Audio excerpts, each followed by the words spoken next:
नमस्कार, विदर्भ की बात वीकेबी न्यूज के प्राइम टाइम में आपका स्वागत है। अब रुक करते हैं आज की हेडलाइंस पर।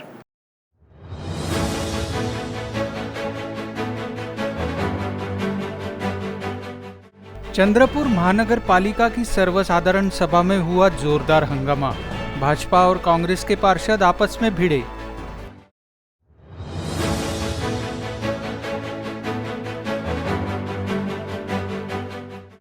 बिजली मीटर काटे जाने के विरोध में भारतीय जनता पार्टी युवा मोर्चा के कार्यकर्ताओं ने किया प्रदर्शन।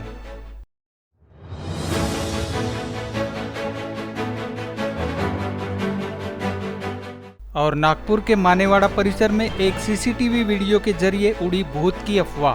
भूत दिखाओ 25 लाख पाओ, अनीसा का इनामी ऐलान।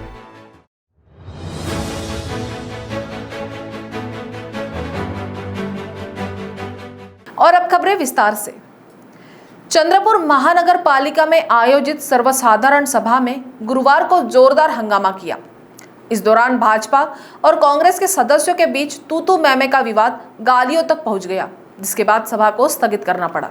चंद्रपुर महानगर पालिका की सर्वसाधारण सभा में गुरुवार को जोरदार हंगामा देखा गया, जिसकी शुरुआत तब हुई जब सभा की शुरुआत होते ही मंच से सदस्य सचिन भोयर इनके द्वारा सड़क की समस्या लेकर शरीर पर कीचड़ लेकर सभागृह में पहुंचे हुए थे, जिसके पीछे कांग्रेस सदस्य कोरोना के नाम पर आम जनता के साथ हो रही लूटपाट का विषय लेकर महापौर के सामने आक्रामक हुए, जिसके बाद हाथ में फलक लेकर हो रही नारेबाजी कब गाली गलौच में बदल गई पता ही नहीं चला। सभागृह में स्थायी समिति सभापति रवि आसवानी नीचे उतरकर कांग्रेस के पार्षद नंदू नगरकर से भिड़ गए, जिनमें थोड़ी खींचातानी भी हुई। इस हंगामे को सभागृह के भीतर देखते हुए सभा को स्थगित करना पड़ा, जबकि जनता के सवालों को सभागृह के भीतर न रखने दिए जाने का आरोप कांग्रेस ने लगाया है।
भारतीय जनता पार्टी युवा मोर्चा द्वारा बिजली मीटर काटे जाने के विरोध में गुरुवार को काटोल रोड के बिजली विभाग के मुख्य अभियंता कार्यालय के सामने जमकर विरोध प्रदर्शन किया गया।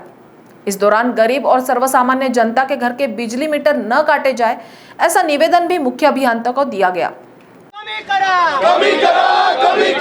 नहीं चलेगी, नहीं चलेगी, तानाशाही नहीं चलेगी, नहीं चलेगी, नहीं चलेगी, तानाशाही नहीं चलेगी। भारतीय जनता युवा मोर्चाचा भारत माता की जय, भारत माता की जय, भारतीय जनता पक्षाचा मुर्दाबाद, मुर्दाबाद, मुर्दाबाद, मुर्दाबाद, मुर्दाबाद, मुर्दाबाद, तानाशाही नहीं चलेगी, नहीं चलेगी। भारतीय जनता युवा मोर्चा द्वारा गुरुवार को शहर के काटोल रोड पर स्थित बिजली विभाग कार्यालय के सामने प्रदर्शन किया गया। प्रदर्शन बिजली मीटर काटे जाने के विरोध में था, जिसके चलते बड़ी संख्या में युवा मोर्चा के कार्यकर्ता यहां पहुंचे हुए थे। बिजली विभाग के मुख्य अभियंता के कार्यालय के बाहर प्रदर्शन कर युवा मोर्चा के कार्यकर्ताओं ने मुख्य अभियंता को बिजली मीटर न काटे जाने का निवेदन दिया, जिसके बाद बाहर आकर भारतीय जनता पार्टी युवा मोर्चा के कार्यकर्ताओं ने साफ शब्दों में कहा कि कोरोना के कारण लोगों पर बड़ी आफत आ गई है, लेकिन महावितरण सुनने को तैयार नहीं। ऐसे में जो जनता परेशान है, उसके बिजली मीटर कट करके अधिक परेशान किया जा रहा है, जिन्हें और मोहलत दी जाए और काटे गए बिजली कनेक्शन फिर जोड़े जाए। इस मांग को लेकर युवा मोर्चा के कार्यकर्ताओं ने जोरदार प्रदर्शन किया। अवघ्या 6 महिन्यापासून अवघ्या 6 महिन्यापासून लॉकडाऊनची परिस्थिती आहे. महाराष्ट्र सरकारनं लॉकडाऊन लावलेलं आहे. या लॉकडाऊनमुळे जे नागपूर शहरातले छोटे दुकानदार, मोठे दुकानदार, मध्यमवर्गीय लोक आणि जे मजूर वर्ग, जे लेबर वर्ग आहे, यांना यांच्या हाती काम नाही आहे. 4 वाजता दुकान बंद होऊन राहिलेले आहे.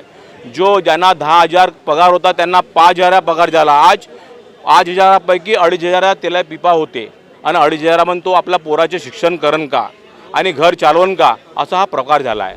पूर्ण विद्युत मीटर हे घरोघरी कापल्या जाऊन राहिलेले आहे. म्हणजे 300 रुपये मीटर, 300 रुपयाचं बिल बसलेल्या व्यक्तीचे मीटर कापून राहिलेले आहे आणि 900 रुपये असलेल्या मीटर, ज्याचे लाखो रुपये बिल आहे त्यांचे मीटर कापून नाही राहिलेले आहे. आणि त्यांना जे पहिल्याप्रमाणे किस्ती वाढून होत होत्या त्या किस्तसुद्धा देत नाही. तुम्हाला आज सांगतो, आज उद्या एकाच्या घरी, माझ्या वार्डातल्या एका घरी उद्या 14वी आहे, त्याचं बिल फक्त 1,800 रुपये आहे. फक्त 1,800 रुपये आहे. त्याने विनंती केली की माझ्या घरी उद्या 14वी आहे, आपण माझ्या इथलं मीटर कापू नका. मी त्यांचं नाव बी सांगतो, बानाईत म्हणून, हे माझ्या वस्तीत राहतात. तिथलं मीटर त्यांच्या 1,800 रुपये बिल आहे, पण त्यांचं उद्या 14वी बी आहे. म्हणजे त्यांचे वडील मरण पावले, माझी 14वी आहे. आणि आज ते लोक इलेक्ट्रिक डिपार्टमेंट, विद्युत विभागवाले त्यांच्या घरचे मीटर कापून गेले. म्हणजे हे लोक गोरगरिबाला विसरून त्यांचे जे कोरोनानं मृत्युमुखी पडले आहे, काही परिवारामध्ये असं उद्ध्वस्त परिवार झाला आहे की ज्यांच्यामुळं जे कोरोनामुळं मरण पावले आहे, आज त्यांच्या परिवाराला जेवणाची बी व्यवस्था नाही आहे. त्यांचं पूर्ण जीवन उद्ध्वस्त झालं आहे. पण या सरकारला, या महाराष्ट्र शासनाला आणि हा विद्युत मंत्र्याला काही शरम वाटत नाही आहे की जेणेकरून या नागपूर शहराची दयनीय स्थिती, जे गोरगरिबाची दयनीय स्थिती होऊन आली आहे, ते बघण्याकरता याचे लक्ष नाही, याला वेळ नाही आहे. नागपुर शहर में इन दिनों सोशल मीडिया पर एक वीडियो वायरल हो रहा है जिसमें एक परछाई को लोग भूत समझ बैठे हैं। ये वीडियो सीसीटीवी में कैद हुआ है, जिसे देखकर भूत की दहशत मानेवाड़ा परिसर में फैल गई है, जबकि इसके पीछे की सत्यता कुछ और ही है।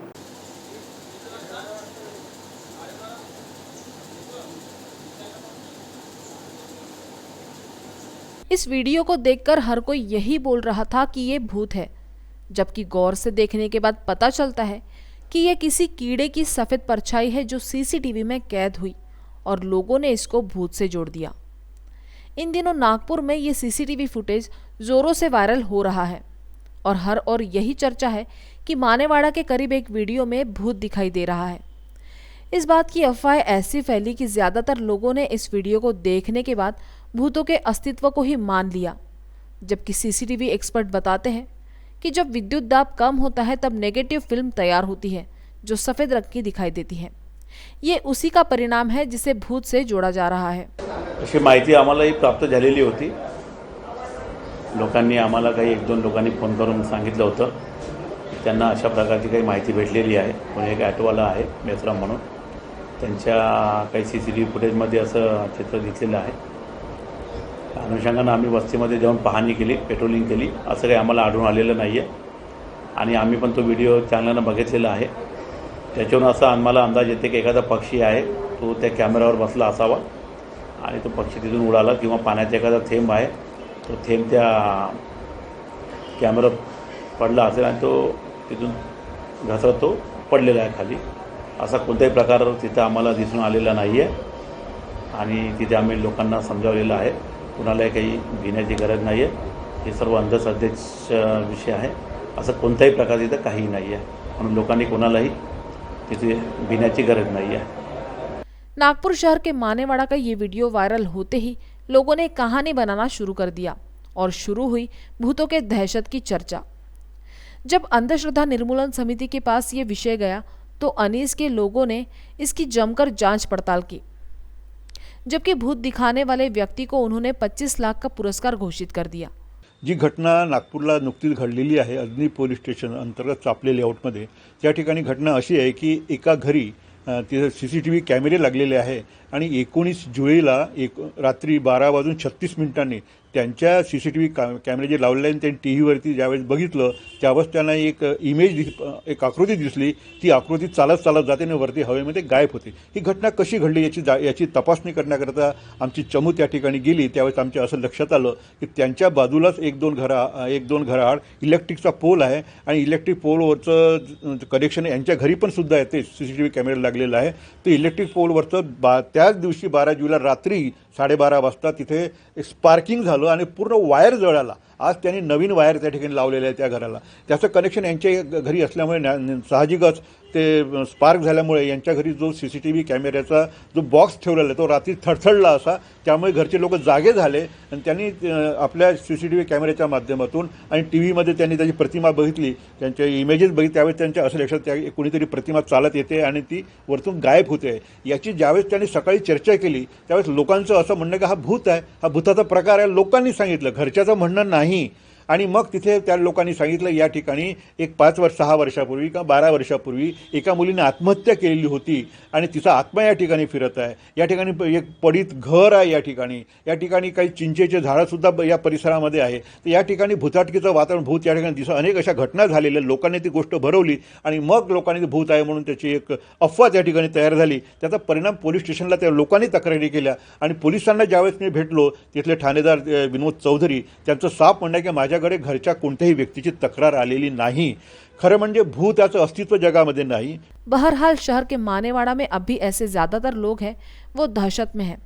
ऐसे में हम भी उन लोगों से यही कहना चाहेंगे कि बेफिजूल की बातों में अपना समय ना व्यर्थ करें, सचेत रहे ताकि कोई भी भ्रम आपको बेवजह परेशान न करे। और इस वीडियो में जो दिख रहा है वो भूत नहीं, आपका वहम है जिसे लोग मिर्च मसाला लगाकर परोसने का कार्य करते हैं। नागपुर से मुकेश हेड़ाव, वीकेबी न्यूज के लिए। महाराष्ट्र नवनिर्माण सेना के अध्यक्ष राज ठाकरे ने राज्य में कोरोना महामारी के संदर्भ में नियम पर पाबंदियों पर अपने खास शैली में जवाब दिया है। 2 डोज जिनके पूरे हुए उनको लोकल ट्रेन में सफर की छूट दी जाए, जबकि लॉकडाउन पर जो राज्य के जो हालात हुए हैं उस पर राज्य सरकार की कार्यप्रणाली पर राज ठाकरे ने कई सवाल खड़े किए हैं। मुळात तुम्ही एक गोष्ट बघितलीत का की भूमिकांना विरोध, व्यक्तीला नाही. मी ह्याच्या आधी तुम्हाला अनेकदा स्पष्ट केलेलं आहे. माझे नरेंद्र मोदी असतील, अमित शहा असतील, तर अजून कोणी असतील, माझं काही वैयक्तिक देणं घेणं नाही आहे.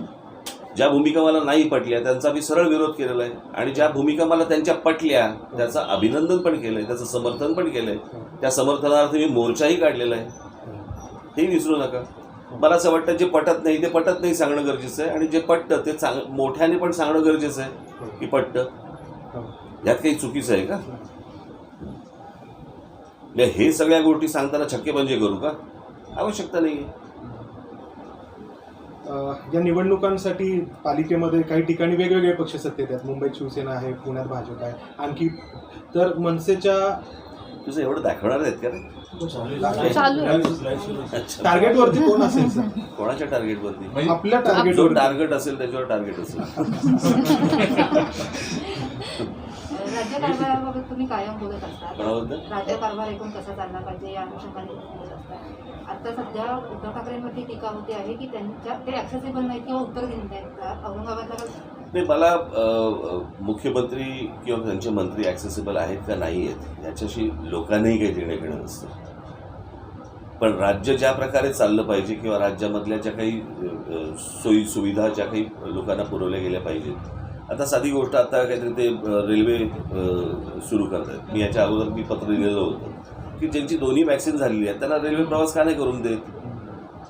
आणि ह्या सगळ्या गोष्टींची आडकाठी फक्त महाराष्ट्रातच का? बाकीच्या राज्यांमध्ये सगळ्या गोष्टी सुरळीत सुरू झालेल्या आहेत. मग इथेच का सगळं सुरू आहे? आणि काहीतरी तिसरी लाट येणार म्हणून आम्ही आत्तापासून घाबरून घरामध्ये बसायचं, कुठची पद्धत झाली? लोकांचे उद्योगधंदे बर्बाद झालेले आहेत, लोकांच्या नोकऱ्या गेलेल्या आहेत, घरं कशी चालवायची कळत नाही आहे, मुलांच्या फिया कशा भरायच्या माहीत नाही आहेत. आणि ह्यांना काय जात आहे? लॉकडाऊन करायचं आणि ह्यांना कोणी प्रश्न विचारायचे नाहीत. मागे त्या सुधामूर्तींचं होतं ना ते पुस्तक, सुधामूर्तींचं पुस्तक होतं ना, नाही पी साईनाथचं, दुष्काळ आवडे सर्वांना, तसं हे लॉकडाऊन आवडे सरकारला. कोणी प्रश्न विचारायला नको त्यांना. सर, आता कोकणासह पश्चिम महाराष्ट्रामध्ये जो पाऊस पडला नाही आज़ादी के अमृत महोत्सव पर दक्षिण मध्य क्षेत्र सांस्कृतिक केंद्र नागपुर द्वारा 30 जुलाई से 1 अगस्त तक डॉक्टर वसंतराव देशपांडे स्मृति संगीत समारोह का आयोजन किया गया, जिसकी जानकारी SCZC द्वारा आयोजित पत्र परिषद में दी गई। दक्षिण मध्य क्षेत्र सांस्कृतिक केंद्र नागपुर द्वारा आगामी 30 जुलाई से 1 अगस्त तक डॉक्टर वसंतराव देशपांडे स्मृति संगीत समारोह का आयोजन किया जा रहा है। आज़ादी के अमृत महोत्सव पर आयोजित होने वाले स्मृति संगीत समारोह में 3 दिनों तक शास्त्रीय गायन, वादन, नृत्य की प्रस्तुति रहने वाली है। इस कार्यक्रम को SCZCC के YouTube पेज पर लाइव प्रसारित किया जाएगा, जबकि इस कार्यक्रम का उद्घाटन केंद्रीय मंत्री नितिन गडकरी द्वारा किया जाएगा। ऐसी जानकारी दक्षिण मध्य क्षेत्र सांस्कृतिक केंद्र नागपुर द्वारा पत्र परिषद के दौरान दी गई। एक भव्य शास्त्रीय संगीत महोत्सव का आयोजन हर साल किया जाता है। इस साल यह महोत्सव का 30वां साल है, 30th ईयर ऑफ द महोत्सव। इस साल की और एक विशेष बात ऐसी है कि इस साल अब हम अपने देश के 75वें स्वतंत्र महोत्सव का अपन मना रहे हैं, अमृत महोत्सव मना रहे हैं स्वतंत्रता का। तो इस बार यह देशपांडे स्मृति संगीत समारोह जो है वो 30 जुलाई, 31 जुलाई तथा 1 अगस्त को आयोजित किया जा रहा है, जिसमें 1 अगस्त को हम सबको मालूम है लोकमान्य बाल गंगाधर तिलक जी की पुण्यतिथि है। तो स्वतंत्रता का अमृत महोत्सव के उपलक्ष्य में यह महोत्सव तिलक जी को हम समर्पित करने जा रहे हैं। महोत्सव का उद्घाटन 30 जुलाई को शाम को 6 बजे अपने भारत सरकार के माननीय केंद्रीय मंत्री नितिन जी गडकरी इनके हाथों से दीप प्रज्वलन कर किया जाएगा। केंद्र की प्रथा के अनुसार हर कार्यक्रम में अपन कोई सीनियर आर्टिस्ट का सत्कार करते हैं, उनको सम्मानित किया जाता है केंद्र की ओर से हर साल। उसी कड़ी में इस बार नागपुर के प्रख्यात गायक डॉक्टर नारायणराव मंगरुळकर जी, जो संगीतज्ञ है और उनका संगीत क्षेत्र में बहुत बड़ा योगदान रहा है नागपुर के, और बहुत सीनियर आर्टिस्ट है, उनको हम सम्मानित करने जा रहे हैं नितिन जी के हाथों से। उसी प्रकार नाट्यकर्मी तथा नागपुर आकाशवाणी की उद्घोषिका जो सीनियर है, सीनियर रंगकर्मी है, अनेक नाटक ड्रामा में उन्होंने अच्छा सहभाग लिया हुआ है, ऐसी एक अच्छी बड़ी कलाकार प्रभा देउस्कर, उनका भी सत्कार माननीय नितिन जी गडकरी के हाथों से उद्घाटन सत्र में किया जाएगा। इस उद्घाटन समारोह के पश्चात यह महोत्सव की पहली जो प्रस्तुति है उसमें धारवाड़ कर्नाटक के पंडित जयतीर्थ मेहुंडी जी, इनका शास्त्रीय गायन होगा तथा उसके पश्चात जम्मू कश्मीर से ताल्लुक़ रखने वाले श्री भजन सोपोरी जी, इनका संतूर वादन का आयोजन किया गया है। 31 जुलाई को यह कार्यक्रम की शुरुआत मूलतः अपने नागपुर के कलाकार शास्त्रीय गायक अनिरुद्ध देशपांडे। महाराष्ट्र में आई बाढ़ से बड़े पैमाने में नुकसान हुआ है, जिसमें अब तक 169 लोगों की मौत हो गई थी, जबकि 55 लोग जख्मी तो एक व्यक्ति लापता होने की जानकारी आपदा प्रबंधन मंत्री विजय वडेट्टीवार ने नागपुर में दी है। मंत्री विजय वडेट्टीवार ने बताया कि कोकण और पश्चिम महाराष्ट्र के अलावा विदर्भ में चंद्रपूर, अमरावती, अकोला, वाशिम में भी बारिश ने भारी तबाही मचाई है। नाही, आता राज्यभरामध्ये आजची स्थिती अशी आहे की 169 अधिकृत आमच्याकडे या सगळ्या पुरामध्ये मृत्यू झाल्याची माहिती आहे। आमच्या नियंत्रण कक्षाकडे सगळी माहिती महाराष्ट्रातली घेतल्यानंतर आणि 55 लोक जखमी आहेत, त्यातील सगळे व्यवस्थित आहेत आणि एक जण आता मिसिंगमध्ये आहे। हा सगळे आणि संपूर्ण त्यांची सगळ्यांची ओळख सगळी पटलेली आहे। खरं तर ह्या महापुराने पूर्ण राज्यालाच अक्षरशः चिंताजनक परिस्थिती निर्माण केली होती राज्यामध्ये आणि मला वाटतं की हे झालेलं नुकसान तर प्रचंड मोठं आहे, कारण केवळ कोकण आणि पश्चिम महाराष्ट्र नाही तर अमरावती, अकोला, चंद्रपूरच्या काही भागामध्ये असेल व तिकडे वाशिमला आहे, अशा अनेक ठिकाणी शेतीचं प्रचंड नुकसान झालेलं आहे आणि शेतीच्या नुकसानीबरोबरच घरांचं नुकसान आहे। रस्ते फार मोठ्या प्रमाणात खचले, लँडस्लाईड झाले, त्याच्यामध्ये रस्ते बंद झाले, म्हणजे ट्रॅफिक दळणवळण सगळं बंद झालं आणि विद्युत विभागाचं सुद्धा मोठ्या प्रमाणात नुकसान झालं। रस्त्यांचं नुकसान तर साधारणतः 1800 कोटी रुपये रस्त्याला लागत आहेत आता, आणि विद्युत MSCBचं जे नुकसान झालेलं आहे, टावर किंवा तुमचे ट्रान्सफॉर्मर, हे सगळं पाहिलं तर एक 400 कोटी रुपये ते नुकसान आहे। आणि आत्ता तर आमच्याकडे जी माहिती आली आहे 4 लाखापर्यंतच्या शेतीचं नुकसान झाल्याची माहिती आहे, पण तो 3 पट आकडा वाढू शकतो। कारण अजूनही पूर ओसरला नाही, सर्वे पूर्ण झालेले नाहीत, पंचनामे व्हायचे आहेत, सर्वांना पंचनामे करायला निर्देशित केलेलं आहे. आणि कोकणामधल्या चिपळूण, महाड, खेड, सांगली, कोल्हापूर या शहरामध्ये मोठ्या प्रमाणात घरांचं आणि मालमत्तेचंही नुकसान झाल्याचं आत्ताची माहिती म्हणजे मी फिरल्यानंतर मला दिसलं आहे. मी 4 दिवस सातत्यानं या कोकण आणि पश्चिम महाराष्ट्रात फिरलो. अत्यंत वेदना देणारा हा पूर होत्याचं नव्हतं करून गेला आहे. अनेक कुटुंबाला उद्ध्वस्त करून या पुराने केलेलं आहे. आणि म्हणून या सगळ्यांच्या पूर्ण पंचनामे झाल्याशिवाय, एकूण आकडा आल्याशिवाय तो आपण निर्णय घ्यायचा नाही, अशी काल चर्चा झाली.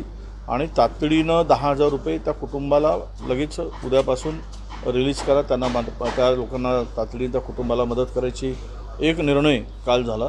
आणि 10 किलो तांदूळ, 10 किलो गहू, 5 किलो डाळ आणि 5 लिटर राखेलचं तेल आणि 10,000 रुपये हे तातडीनं त्या कुटुंबाच्या सध्याच्या या सगळ्या परिस्थितीमध्ये त्याचं घरची चूल पेटावी म्हणून ही मदत आत्ता देण्याचा निर्णय कालच्या कॅबिनेटमध्ये झाला. आणि आजपासून उद्यापासून त्याचं वितरण सुरू होईल. तो वक्त हो चला है एक ब्रेक का, मिलते एक छोटे से ब्रेक के बाद. बाय. सब जानना चाहते हैं मेरा फेवरेट कलर, मेरा फेवरेट डेस्टिनेशन, मेरी फेवरेट डिश, पर कोई ये नहीं पूछता कि फेवरेट डिश मैं बनाती कैसे हूँ. अरे यार, जिसे टेस्टी खाना पसंद है वो अच्छे टेस्ट तक पहुँच ही जाता है. सुरुचि मसाले, खाने में हो रुचि तो घर लाइए सुरुचि. अपने सपनों की उड़ान भरने की इच्छा तो हर किसी की होती है, पर पंख भी तो मजबूत होने चाहिए, जो देता है flywheel aviation academy. Flywheel aviation academy एक ऐसा इंस्टीट्यूट है जहां पर एयरलाइंस एंड एयरपोर्ट हॉस्पिटैलिटी और टूरिज्म मैनेजमेंट, साथ ही यहां campus interview, guidance by industry expert, practical training at airport, expert faculty, personal grooming जैसे कई सारे बेनिफिट्स आप पा सकते हैं. Flywheel aviation academy, 1 degree, 3 job opportunities. Flywheel Aviation Academy gives you a degree or diploma with a job. Flywheel Aviation Academy, 365 Gandhinagar, LAD College Square, beside Karnataka bank Nagpur. Break के बाद आपका स्वागत है. सांगली जिले में हुए भारी बारिश के चलते कृष्णा नदी में बाढ़ से जनजीवन प्रभावित हो गया था, जहां बड़े पैमाने पर नुकसान होने की जानकारी भी सामने आई थी. इन्हीं बातों का जायजा लेने गुरुवार को राज्य के पूर्व मुख्यमंत्री व वर्तमान के नेता विपक्ष देवेंद्र फडणवीस सांगली पहुंचे हुए थे. ज्ञात हो कि सांगली जिले में भी बाढ़ ने काफी तबाही मचाई थी, जहां की कृष्णा नदी में आई बाढ़ के कारण नदी किनारे गांव को बाढ़ का काफी नुकसान झेलना पड़ा. इन सारी बातों को समझते हुए महाराष्ट्र राज्य के पूर्व मुख्यमंत्री और वर्तमान के नेता विपक्ष देवेंद्र फडणवीस सांगली में पहुंचे हुए थे. इस दौरान सरकारी यंत्रणाओं के कामकाज पर फडणवीस ने सवाल उठाया.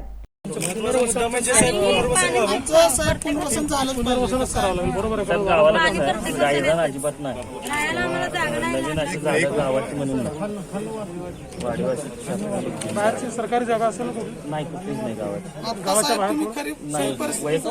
बघू शकता तुम्ही आम्ही कशा अवस्थेत राहिलो. मुळात ठीक आहे, मी स्वतः लक्ष घालतो. भाऊ येतो बघू देते. 1 मिनिट इथं पण आपण उभा राहिलो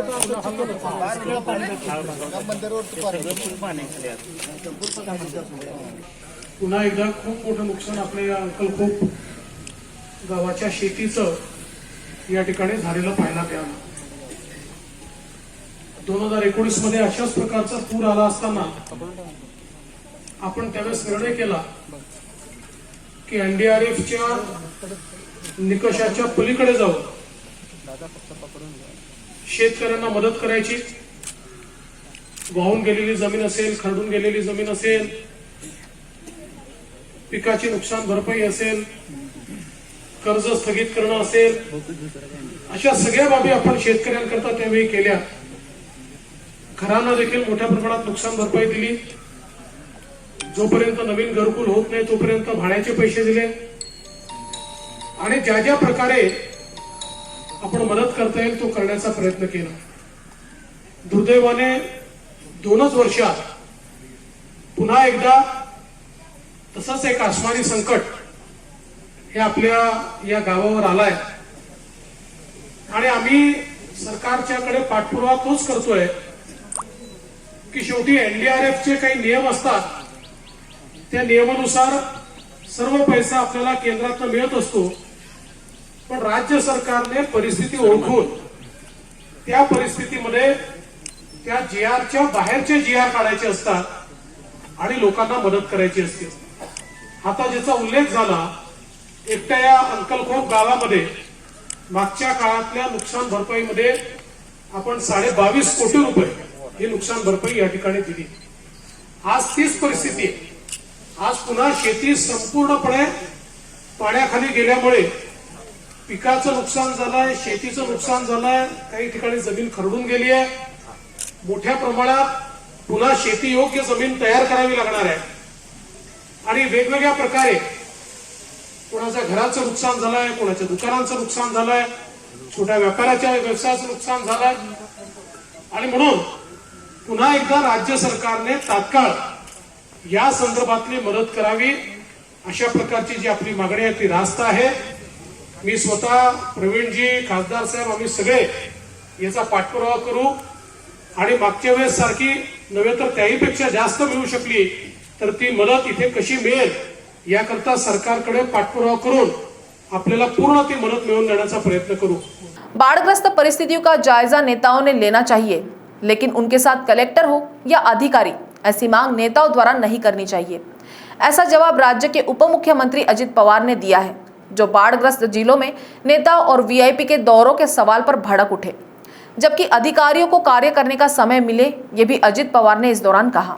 वेगवेगळ्या व्यक्तींना पाहणी करण्याच्या करता जाण्याचा पण अधिकार आहे, पण आम्ही त्याच्या संदर्भामध्ये नोडल ऑफिसर नेमून ते नोडल ऑफिसर तेवढ्यापुरती त्यांना माहिती देतील. कारण VVIPs गेले किंवा VIP गेले तर त्यांच्याच मागं हा सगळा लवाजमा फिरत बसतो आणि कामावर परिणाम होतो. त्याकरता अशा प्रकारचा निर्णय घेण्यात आलेला आहे. मी कुणाचंच नाव घेतलं नाही. मी मराठी भाषेमध्ये सांगितलं, प्रत्येकाला जाण्याचा अधिकार आहे, परंतु प्रत्येकजण तिथं गेल्यानंतर ती कुणी VVIP किंवा VIP व्यक्ती असेल तर आमच्याबरोबर कलेक्टर असले पाहिजे, प्रांत असले पाहिजे, मामलेदार असले पाहिजे अशी अपेक्षा तिथं कुणी करू नये.